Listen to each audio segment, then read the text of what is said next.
Hello, everybody. Hello. Welcome into our Hey, Across the Wave show. So here we are. We have Keith and we have Alice today. Mike will not be in our show today due to weather conditions and internet issues that he's having. So hopefully, if you're watching this on the replay, Mike, or you're here lurking in our comments, we wish you and Rihanna the best in over there in Canada. So I just wanted to say real quick before we start our show today, welcome in KK Travel and Education Vlogs. Even though that you were here at 10 o'clock in the morning, hello, how are you? Welcome in. Thanks for being here. still waiting. Welcome. I know, right? Have an hour like the old days. I know. Welcome in Eddie Lugo Studios. He is always in the house. Ooh, is this your wife, Joanne Rubelo? Uh, No? that's either my wife or my mother-in-law.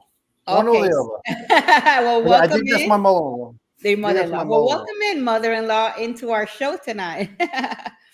Hello, Bud Files. Cruising with Keith is also here. Yep. Let me see who else. Jeremy and Cheryl. Hello, Jeremy and Cheryl. How are you? Welcome in. And then we have Alice Lugo Studios.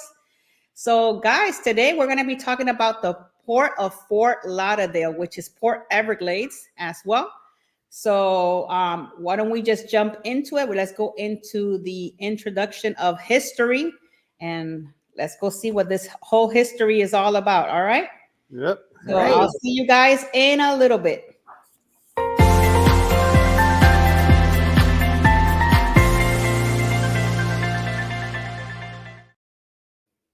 Well, hello. Thank you guys for being here. The team is going to check out the comments and all of that while we do the Port of Everglades history. So tonight, it's interesting because we're talking about the Port of Everglades, and this is one of the great ports that that I like to visit when I go to Port Everglades, especially if you're doing a celebrity cruise. They actually come out of Port Everglades. And there's some pretty cool ships on this port as well. You have Royal Caribbean, you have Princess, Holland America, that also comes out of Port Everglades. So tonight we're going to be talking about the history. Well, I'm going to be talking about the history of this port. So we're going to start by, all right, here we go. From the dreams of the early South Florida settlers, more than 100 years ago, was a now known Port Everglades first emerged as it means for local farmers to ship their produce. Visionaries of the 1800s to early 1900 sow seeds for what will be some days develop into one of the nation's most vital center of the trade and tourism. Efforts of the port development focus around the shallow lake that was separated from the Atlantic Ocean by a slow sand ridge.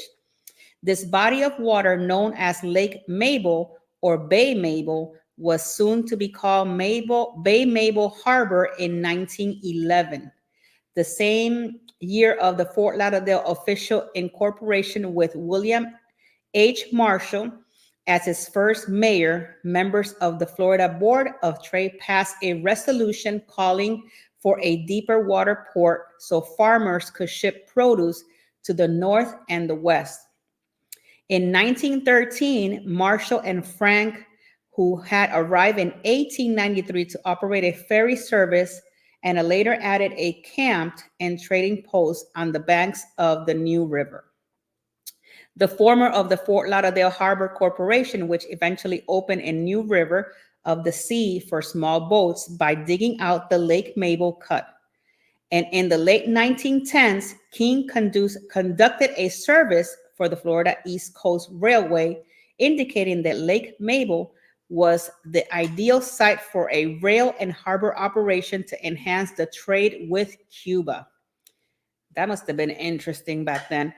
It is founder and major developer of the city of Hollywood, Joseph Wesley Young, who in the 1920s played the most integral role in the ultimate development of a deep harbor at Lake Mabel.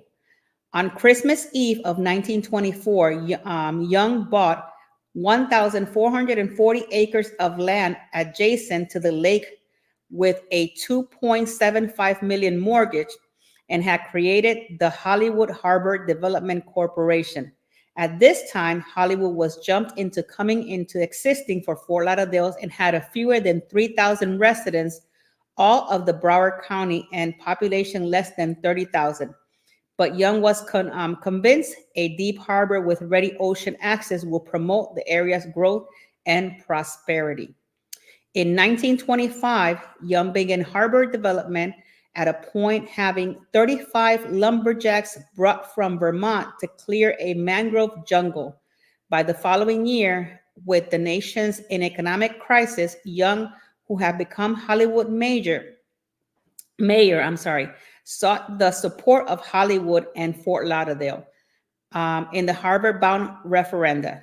The sale of the $2 million in improvement bonds was overwhelmingly approved in each city, with voters celebrating with a band-led, torch-lit procession to Young's home.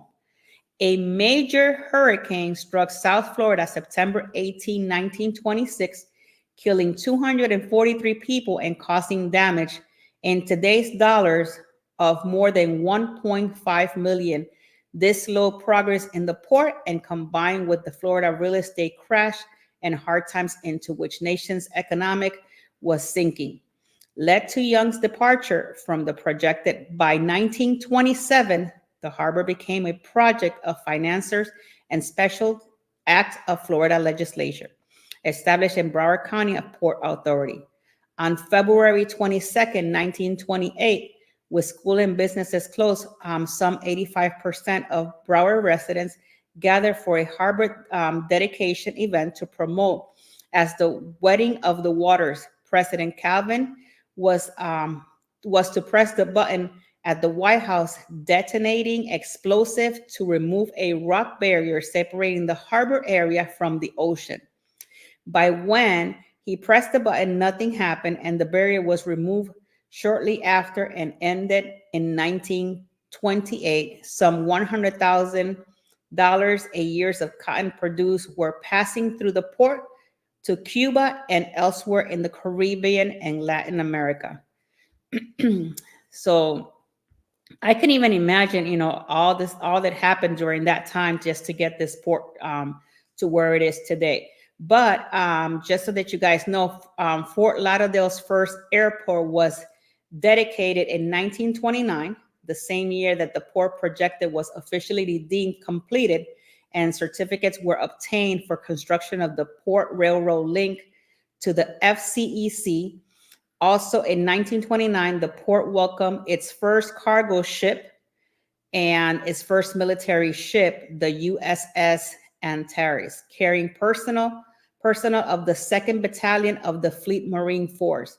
In the late 1920s and early 1930s, flour, feed, fertilizer, sugar, fruits, and vegetables were commodities with the most promise. To promote the seaport's potential regional impact, several women's clubs conducted a name contest in 1930, and regional of the Port Everglades was chosen to represent. The gate to the rich agricultural areas embraced and our 4 million acres of port in the back door. The 1960 yielded several milestones events from Port Land Development, Florida Power and Light Corporation brought 4 operating units online, and its Port Everglades plant petroleum products. Rain at the port, predominant commodity, and storage tanks farms kept growing. In 1965, the Broward County Port Authority was renamed Port Everglades. And in 1967, 300 acres were bought for development of what will become the thriving Southport Cargo Terminal several decades later. In the late 1970s, brought the opening of the Foreign Trade Zone number 25, and the first rail-mounted container was established, followed by the first port-owned grantee crane in 1981, and by the late 1980s, A third Grantee crane was placed. The 8th cruise terminal opened and 30 berths were operational. Development in 1990, including 1991, opening the Greater Fort Lauderdale Broward County Convention Center at Northport, opening for 2 parking garages, further cruise and cargo facility enhancements, and in 1994, the transfer of seaport governments from the Port Authority and Broward County government. This decade has seen the furthest diversification for port activity, with a boom of container traffic making Port Everglades one of the nation's top container ports. As history has proven, the careful planning has paid off, and the port is again updating in its master plan to ensure continued growth and success in the coming years. So could you imagine all the efforts and everything that they have to go through in order for that to be, for this port to be what it is today? So with that being said, this is your history in the Port Everglades. So I'm going to bring you guys with Alice so she can take you around the port. Thank you.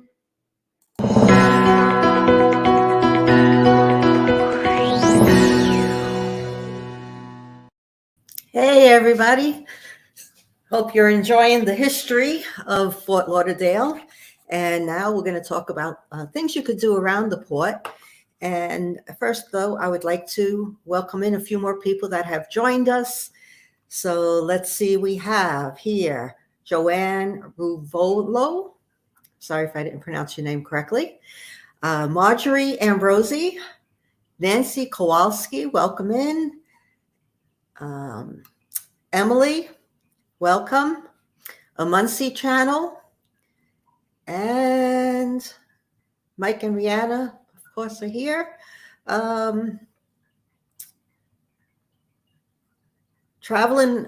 Marjorie says, traveling with Tinkerbell.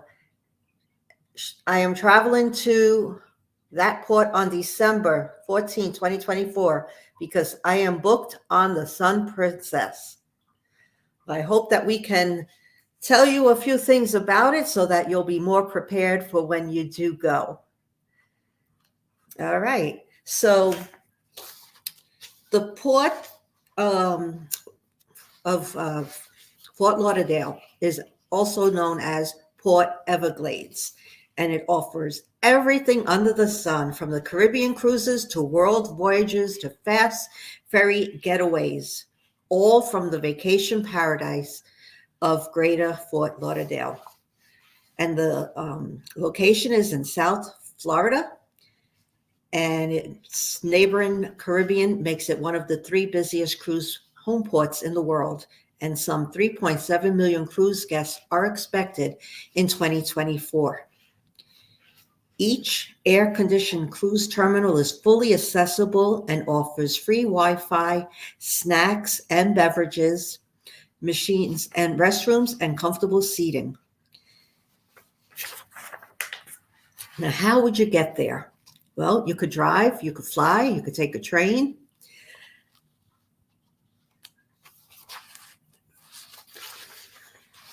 So if you're going by car, the port is accessible from I-595, I-95, I-75, and US 1 Federal Highway, and Florida's Turnpike.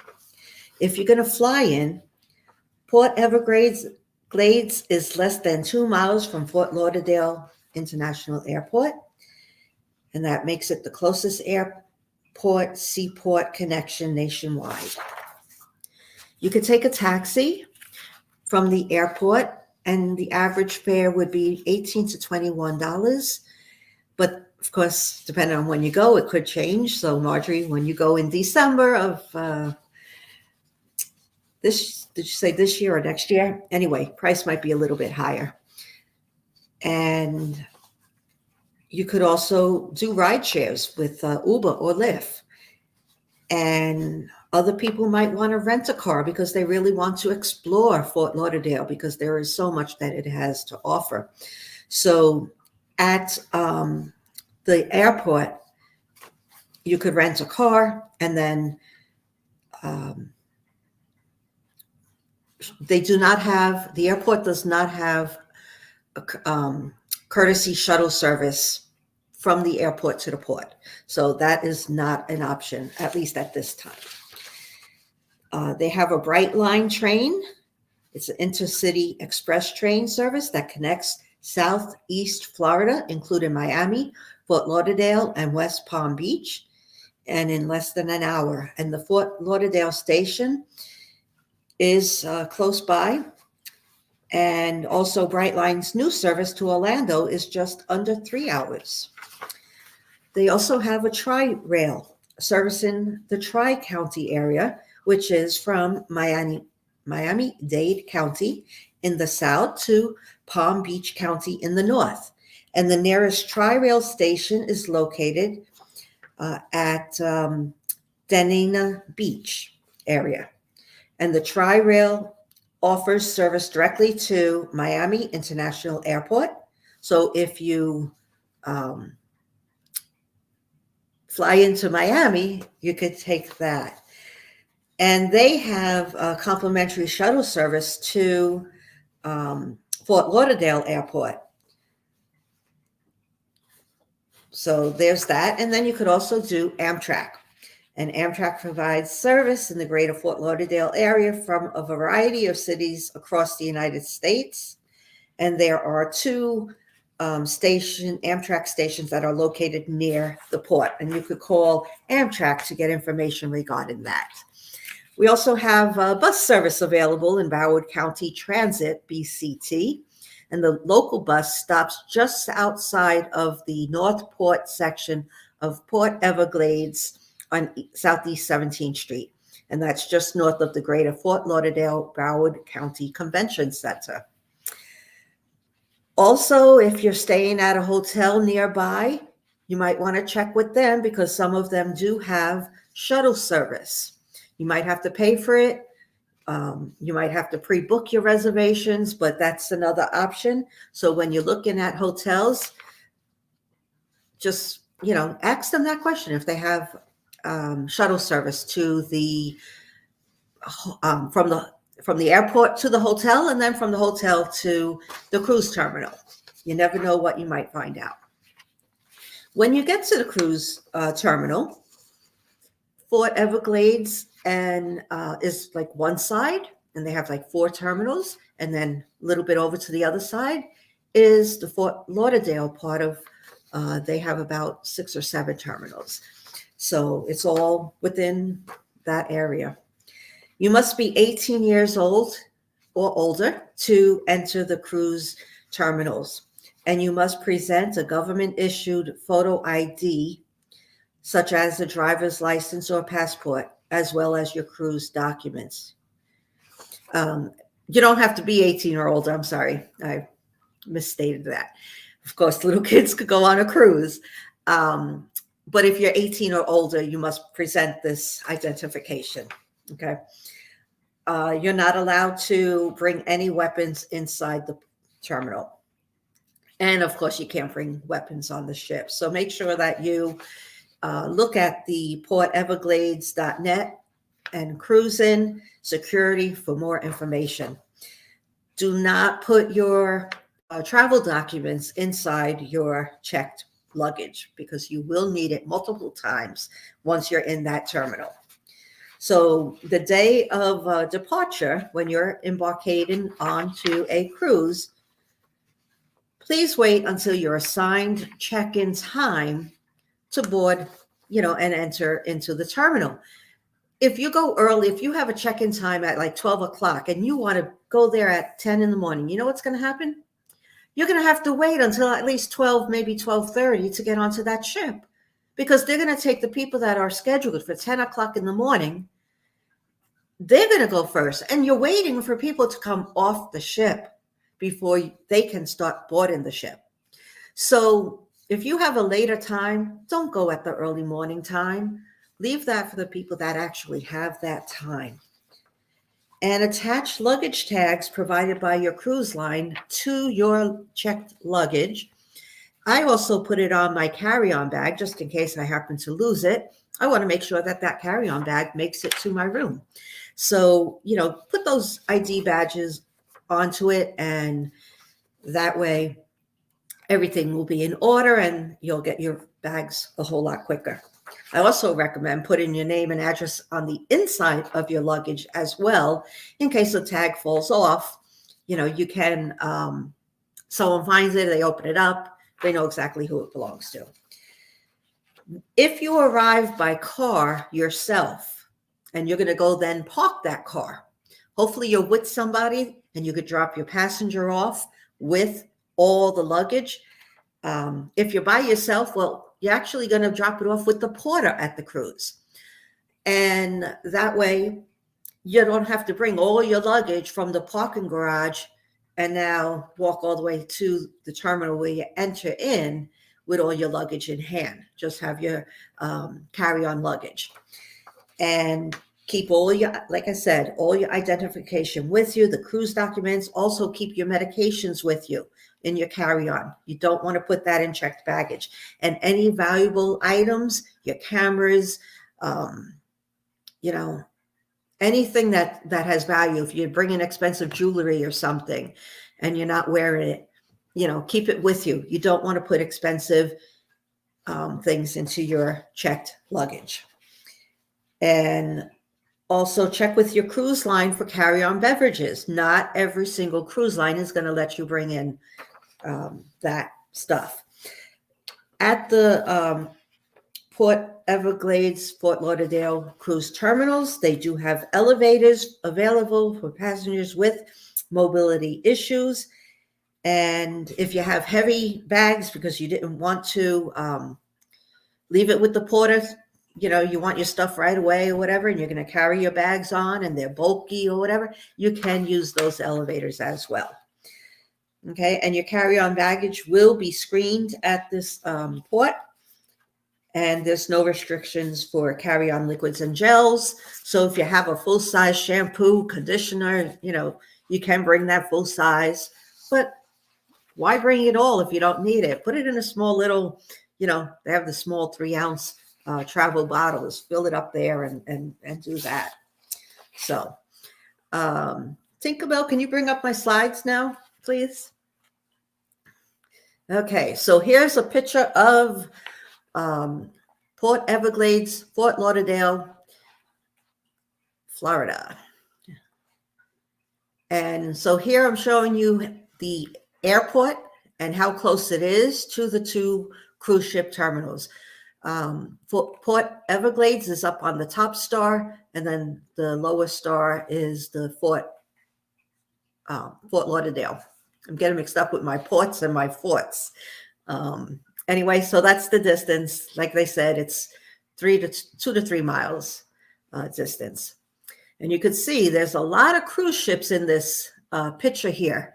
They can handle a lot of ships. So right here, I think we have 1, 2, 3, 4, 5 cruise ships just in this side of the terminals. And then you have the other side where you would have more. So I'm not sure if you can see it, but there's numbers. And on the left side of your screen, it has T1, T2, and so on. And on the other side, you have T25, T21, T18, 19.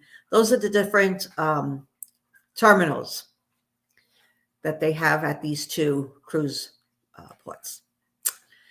And this picture here I'm just showing you is the different cruise lines and the different terminals, just enlarged. So you can see Royal Caribbean has a cruise out of Cruise Terminal 18, Adventure of the Seas. And this is current. Celebrity Cruises, they also sail out of this cruise port. And Holland America, also Disney cruise out of this area as well. And each and every terminal located in Fort Lauderdale does have designated parking. So if you are driving to the port, there is designated parking available. Okay, the distance between Fort Lauderdale International Airport is estimated 4 miles and about 10 minutes by car. And this here, I thought was pretty. They have Disney's Carnival Cruise Line. It opened in fall of 2023, and it features a Finding Nemo theme. So I thought that was pretty neat.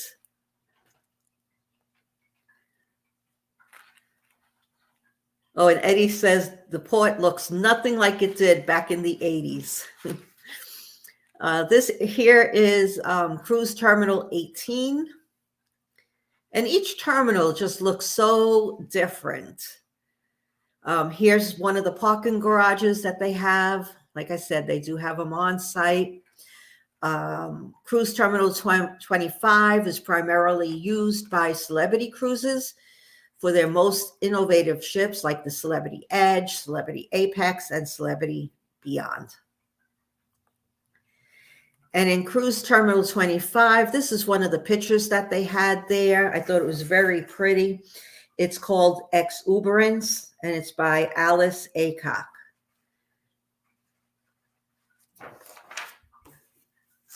And then here in Terminal Cruise 18, this one is called Cruisin' School by Larry Kirkland. And in every single terminal, they have art available for you to look at. Now, I don't know if you'd ever take an excursion to go somewhere, not excursion, but, just go from port to port just to see what kind of art they have there.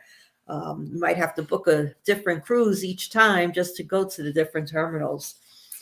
But each one has, and on their website, you could actually, Port Everglades, you could look at the different terminals and they'll show you what, what is there.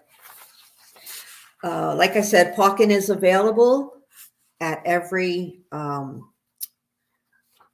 terminal, and it's secure parking, and cruise guests should drop off their luggage with a porter at the cruise terminal before parking.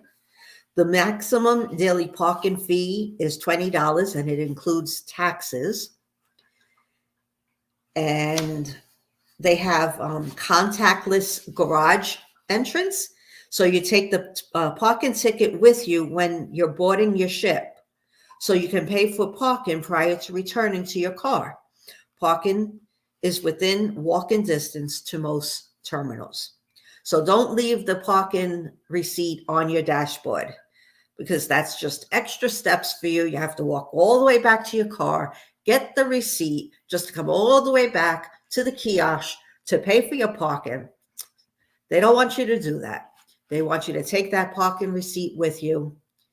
And then when you get off the ship and return to the garage, you just go to the kiosk, pay for your parking, and then you go to your car.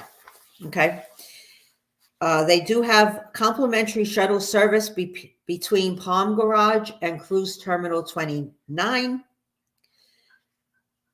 And they do have oversized and recreational parking available. Okay. Now, I don't know how many of you like to read while you're on a cruise ship, but for those of you, and I know some of the ships are like doing away with the libraries now. The newer ships are, at least. And I don't know if they'll eventually, when ships go in, the older ships go into dry dock, if they are going to do away with the libraries. But if you like reading on your cruise, they actually have here in Fort Lauderdale, they give cruise guests access to the library at Broward County. And all you need to do is visit broward.org/library using the free Wi-Fi in the terminal. And then you select Get a Library Card from the quick links heading. Click on Apply Online, for a library instant e-card under highlights and fill out the form. And guests can, can borrow a book while you're on the cruise. So I think that's a nice feature. You could also, you have unlimited access to online ebooks, music, magazines, movies, and more. So that's a nice feature that they have, that you could do there if you do like to read. And a lot of people ask some questions when they're cruising. So I'm just going to go over some of these questions with you. A lot of people will ask, do I need a passport or birth certificate to cruise? It all depends on where you're going. And the best place to go, believe it or not, is not Facebook. And go into these Facebook pages for the cruises. They're just pages that people created. You're not actually talking to people at those cruise lines. And usually they give you really, someone's asking this question again. Just check with the cruise line. Do a search on the line that you're cruising with, and they will tell you if it's a closed loop, you probably don't need. You're leaving from the United States, you're going out, you're returning back to the United States. You probably don't need a passport.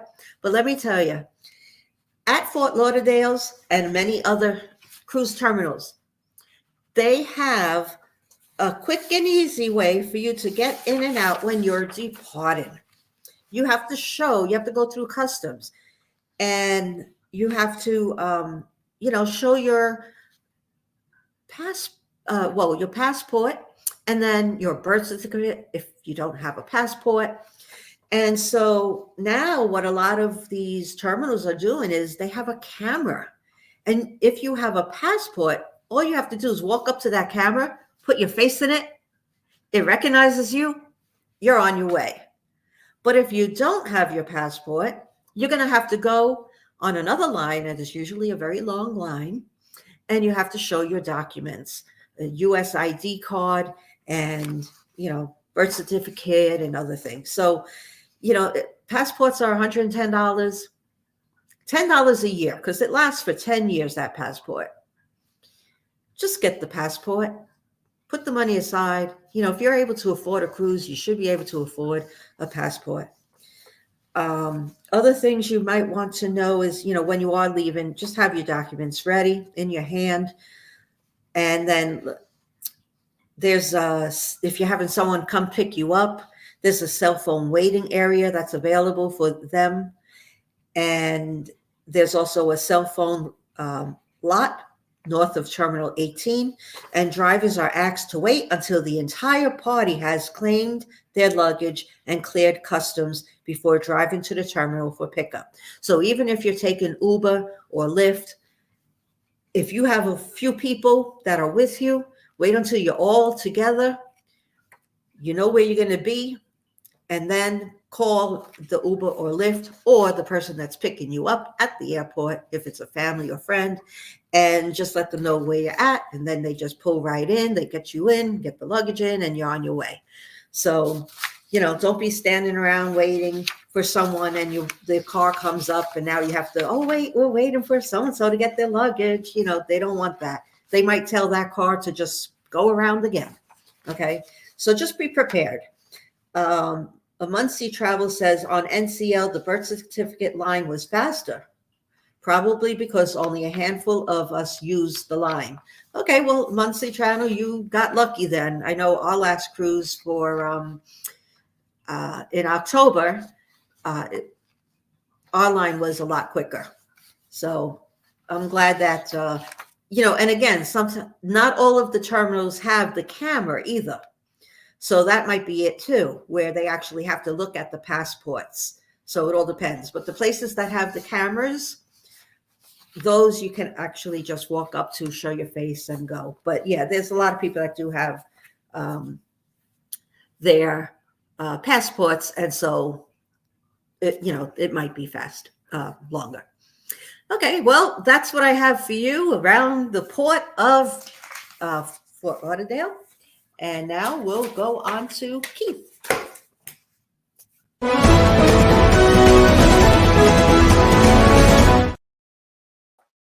Hello, everybody. Good job, Alice. That was a lot of great information for everybody. So now we are here for the news. In Florida. So let me start off with the weather. So today's weather was actually a high of, actually, it wasn't a high. At the time I looked, it was around 5 o'clock in the afternoon. It was 69 degrees. The gas prices down for Fort Lauderdale are $3.12 a gallon. The minimum wage down there is $12 an hour, which is, to me, that is ridiculous. It should be a lot higher. But over the next 3 years, it's going to go up $1 every year. But I believe everywhere in every state, it should be at least $20 because you can't live off of $12 an hour, right? Compared to New York, where I'm from, it's $16 an hour in New York. So to me, that is currently crazy. And yeah, so currently at the port right now, the ships out there. If you could put up the pictures of the ships, yep. So the Disney Dream and the Enchanted Princess were docked there today, but by now they have both left already on their way for a wonderful cruise, which obviously any cruise is always wonderful, but I would never go on Disney, obviously, because there's no casino. That's one day. Yeah, so let's see. Okay, so in April of 2023, Fort Lauderdale was hit with a massive flooding, which caused some delays for the upcoming cruises and all that. You can take off the picture now if you want. All right. So let's see. See. Okay. I want to hear because I have a big news story which I've seen after that. Yeah. Here's some local news. A man was tased at the Fort Lauderdale airport, and he was arrested for assaulting a police officer, which is recent news. A crocodile was found sunbathing at a condo complex. I mean, being up here from New York, we don't see crocodiles. So I know since I was in Florida a lot as a child, right? Me and my brother. So there were times we actually seen like, all these crocodiles down there. So, I mean, I remember one time we were at the Everglades, I saw a guy literally, he was on his knees taking a picture of the crocodile and he was literally like inches away from him. And I would think that if he fell, you know, you could think the worst was probably going to happen at that time, right? So yeah, so and then I have like really like some oh yeah, I got one more story and then I got the the, the hurricane news. On May of 2023, 4 victims of a shooting actually happened at the Fort Lauderdale airport, right? So there were actually 5 victims, but 4 of the 5 victims were actually going onto a cruise. They flew into Fort Lauderdale to go into a cruise, but there was a shooting at the airport and they killed 5 people, and but 4 of the 5 were passengers who were actually going on a cruise in Fort Lauderdale. And yeah, so now here's the hurricane one. So back in August of 1992. Hurricane Andrew. You can actually put up that picture right there, right? So this picture is like the after effect of what happened in Hurricane Andrew. I was actually down there. It was really dangerous hurricane, scary. A lot of people lost a lot of their homes, which I'm going to get to that, right? So a lot of homes were without power for days. The ones that survived.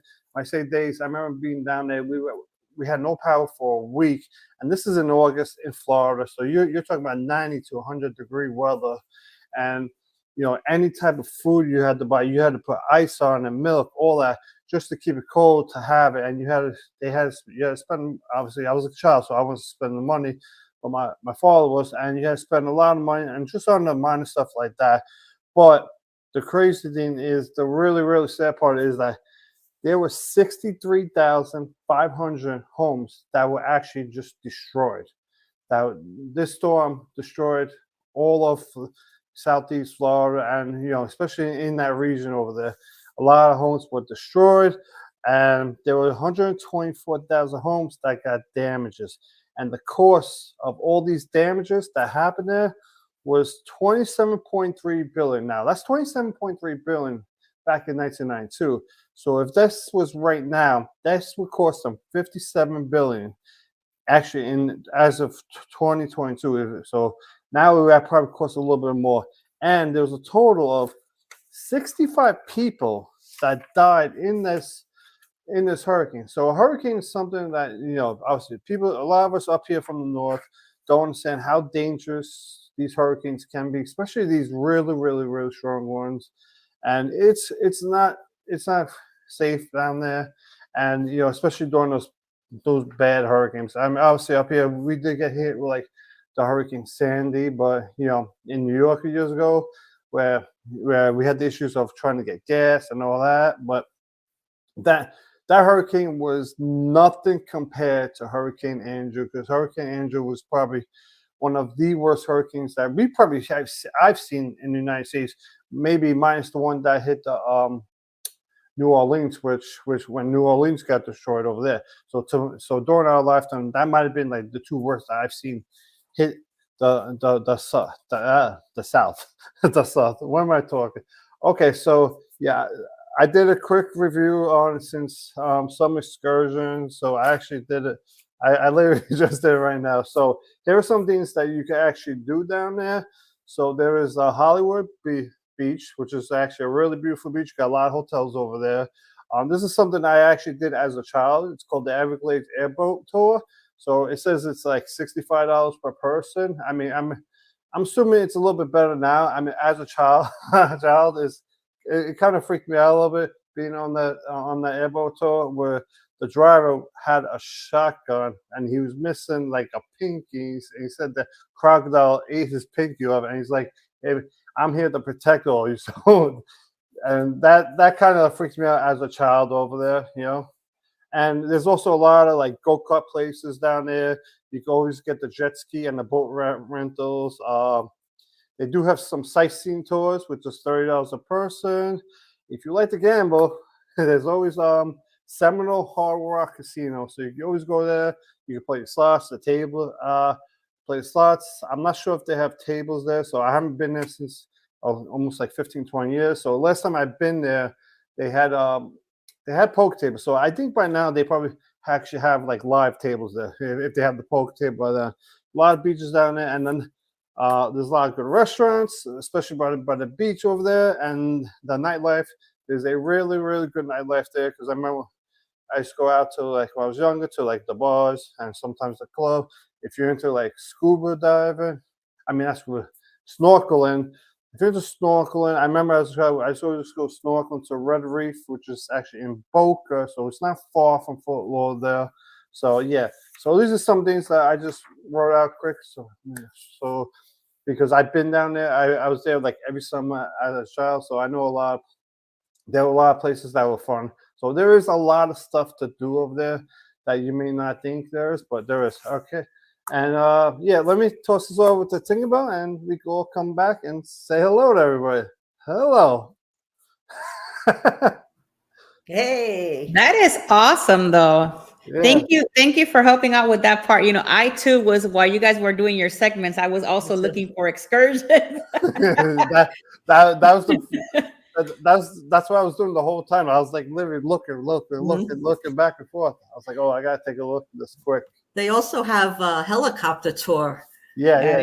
For $312. And they also have the parasail. I remember as a kid, I see people on the parasail, and don't get me wrong, I work construction. There's certain heights I could do, but there's certain things I will not do. I would never, especially, even when I was young, I would never go scuba diving. I don't even like roller coasters. Okay, so you could put me on the baby roller coaster, I would get scared. And what's that big thing with the wheel where everybody sits in and it's like this? The Ferris wheel? As a child, I love those. I went in one time, I dropped to the floor. I was scared. I guess it's the movement or something. Well, I also have a couple of different excursions that I found. I don't know if you guys know, but there's an Everglade Day Safari from Fort Lauderdale. It's a $225 per person, but I guess you get to go to the Everglades, and they have little crocodiles and things there. They also have the Flamingo Garden entry ticket, which is $24 per person. And if you want to be a little bit more adventurous, you can always go swim with the pigs. According to this, you can go to the Bahamas for $299 a person, and they take you as a full day. They take you, it's on a ferry boat. They take you onto the Bahamas and back, and you can actually swim with the pigs. And one of the good things, yeah, I'm going to say something. Traveling with Tinkerbell, stay tuned, because I'm leaving Saturday, and this chick right here will be swimming with the pigs in the Bahamas. That's one of my excursions that I picked. I thought it was really cool. A lot of people are like, "Why would you do that?" I said, "I have to vlog it." Yeah, right. Got to do it for the vlog. I'll be honest. I'd rather swim with the pigs than the dolphins. If I had a choice. Oh my God, the dolphins are really cool.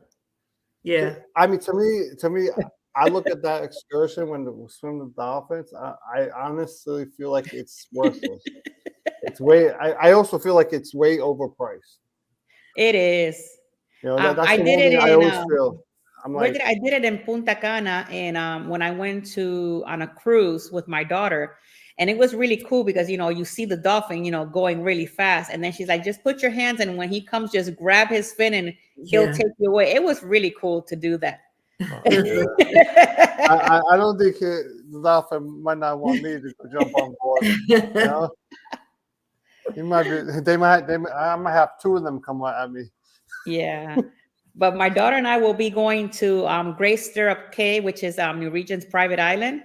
And for $149 per person, they take you, it's like a little ferry that they have, which you get on, and they take you to another little island where they have the pigs, and then you get to swim with the pigs. And some information that maybe not a lot of people know, they actually rescue this pigs from being slaughtered. And what they did, they rescued them, they brought them into this little island. So it's a private island that they have for them. That way, they don't interact with the people. So they only have a group of 10 people that they take at a time there, and you get to enjoy time with them and stuff. So that's going to be very interesting. Yeah, that's good.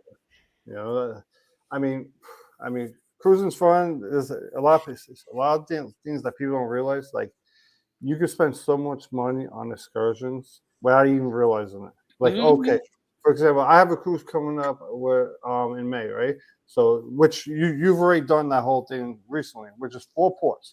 So if you think about that, I want to do an excursion at every port, you could spend easily over $1,000. So you got what a lot of people don't realize is don't do an excursion at every port. Pick and choose which port you want to do that. Pick. Just like my cruise I have in September, I'm only picking one excursion because I want to do a big vlog on that excursion, which is going to the Mayan temples. So, but that one, don't get me wrong, it's an expensive one. I think it's like almost like $150, $200 a person. But because I'm going to do like a whole big vlog on it, and this is something that I've always wanted to do. Like, everyone has like a bucket list of things you want to do, like going to see the pyramids in Egypt, right? So going to see like those, and it's also those pyramids, those ruins down in Costa Maya. Those are things that's part of my bucket list. So I get that done, it's done. You're gonna like it, because I've been to Costa Maya, and I went to one of the ruins there, and it was really, really nice. One of the good things that you're probably gonna enjoy is that the monkeys jump from place to place, so you're gonna see some monkey action there. Oh, so that's good. Well, so I'm gonna try to do it, but I know it might be nervous. When I go down to Dominican Republic, because I remember I put the comment, there was a guy on the beach walking around with a monkey. So I'm gonna see if there's someone in DR with a monkey, so I can put the monkey on my shoulder. Yeah, it's really cool. But to answer your question, I'm gonna be vlogging it, and I'll take pictures and all of that stuff. So it's gonna be really cool. Yeah. They were saying over here, and was saying, Keith, you have to swim with the dolphins. I have done it in Freeport, Bahama, as several years ago. I just don't see that. You know what? To me, I just think it's a waste of money. If honestly, if I want to go see dolphins and pet them, I'll go to the aquarium. I'll be honest with you. If anybody's going to do a dolphin excursion, the best dolphin excursion is when the actual dolphin is in the ocean, not in those like kind of like big pools that this people sometimes have them on. The ocean excursions are really cool because they're in their environment, and it's really Yeah. nice the things that you can do with them. Yeah. I think when we went, when me, my wife, and her parents, my in-laws, the brother, we we actually were in Cape May, New Jersey, and we went on one of those like boats that go out into the ocean, Mhm. and they were getting like dolphins to swim behind, and dolphins would follow the boat, and Mm. and I thought that was pretty cool because you could actually get the picture of them jumping out. You know, Yeah. talk about dolphins. I remember I did. Was this like 10 years ago or longer when there was a pink dolphin? Was that There was something Alabama? like that. Yeah. Was that like Louisiana, Alabama, somewhere in that region? I remember there was a Yeah. pink dolphin. I remember hearing about a pink dolphin. I've never seen one, but I remember hearing about it. No, yeah. That'd be cool. Welcome in, Todd. Thank you for coming in to the party the late this evening. Just said you came in. Oh, We're talking about the Port of Everglades today. So I yeah. think the pink dolphin is still near NOLA. Okay, so it's in the NOLA area. Okay. Oh, yeah. That's what I thought. I couldn't remember where it was. Yeah, That must be I- interesting though. yeah.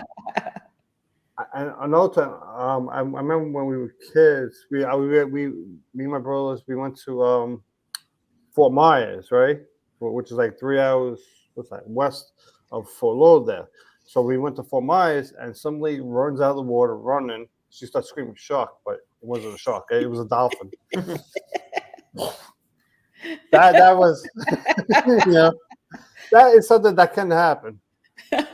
Well, Go I ahead, just Alex. found this interesting full day Everglades biologist led wet walk. Yeah, I saw that. You Ooh. saw that? You go deep into the Big Cypress Natural Preserve on a small group wet walk led by a Florida master naturalist, then take an hour-long boat trip through the 10,000 islands of Everglades National Park with a naturalist guide. You will identify plants and animals throughout the day.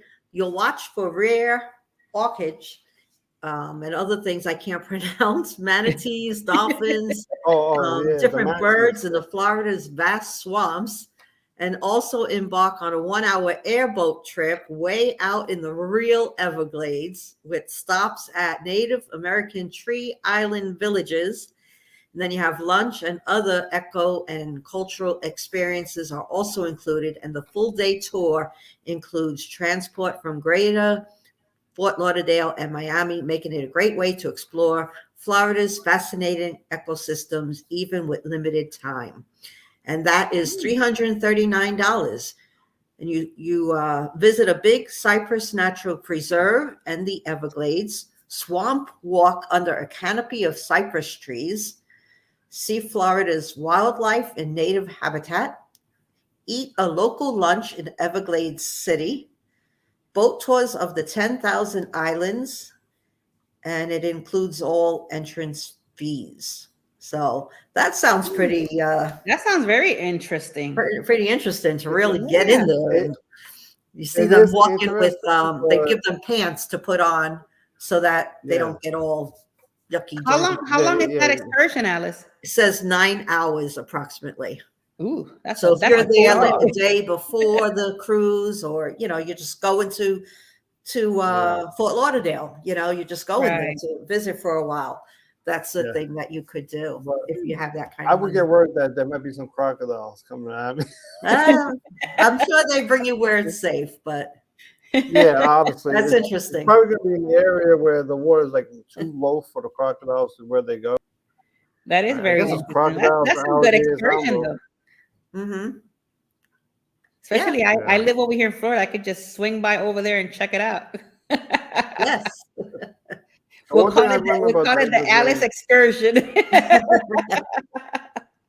so in the Everglades, they have the grass. They call it sawgrass. It's like, it's Mhm. really like razor sharp.